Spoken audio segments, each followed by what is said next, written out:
Ce que l'on entend, c'est sans doute l'un des détecteurs de fumée de ce lycée professionnel. Cette nuit, une quinzaine de personnes en a enfoncé les portes avec des bidons d'essence avant d'y mettre le feu. Un logement de fonction a été endommagé et 5 personnes relogées. L'établissement est situé dans le quartier de la Bottière à Nantes, non loin de l'épicentre des violences, mais qui jusque-là avait été plutôt calme. Autre victime des incendiaires, cette station-service, non loin, mais l'intervention rapide des pompiers a permis de limiter les dégâts. Des pompiers à nouveau très sollicités pour éteindre des feux de voiture. Au moins une cinquantaine incendiés cette nuit, notamment tout près du quartier des Dervalières, déjà théâtre de violences hier et avant-hier. Le cœur du quartier, en revanche, a été préservé, sans doute grâce au dispositif de police, peut-être aussi grâce à la mobilisation des habitants qui ont occupé le terrain. Selon un décompte officiel, 7 bâtiments publics et une dizaine de commerces ont été touchés lors de ces 3 nuits de violence. 3 personnes ont par ailleurs été interpellées cette nuit. Ce chef cuisinier ne pensait pas découvrir un tel spectacle en arrivant au travail ce matin.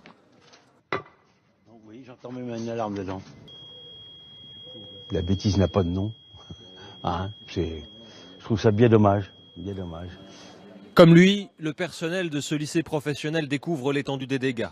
Une voiture a brûlé dans la cour, endommageant la façade. La loge du gardien est inutilisable. 5 personnes ont été relogées.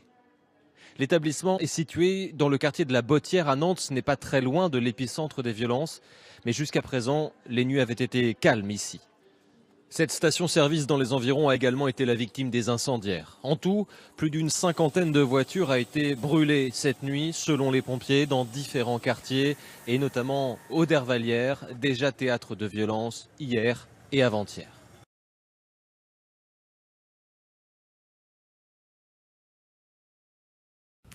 Nouvelle nuit de violence à Nantes, la 4e consécutive après la mort d'un jeune homme de 22 ans. 7 véhicules ont été incendiés, les forces de l'ordre ont été prises pour cible, alors que le policier qui a tiré le coup de feu fatal a été mis en examen pour coups et blessures volontaires ayant entraîné la mort sans intention de la donner. On fait le point sur la situation avec Sophia Dolé. Cette nuit encore, les pompiers étaient à pied d'œuvre pour éteindre les voitures incendiées. Pour la 4e nuit consécutive, des violences ont éclaté dans les quartiers du Breil et de Bellevue. 7 véhicules ont été incendiés. Les forces de l'ordre ont également essuyé des tirs de cocktails Molotov et répliqués par des jets de grenades lacrymogènes. La situation est revenue progressivement au calme vers 4 heures du matin.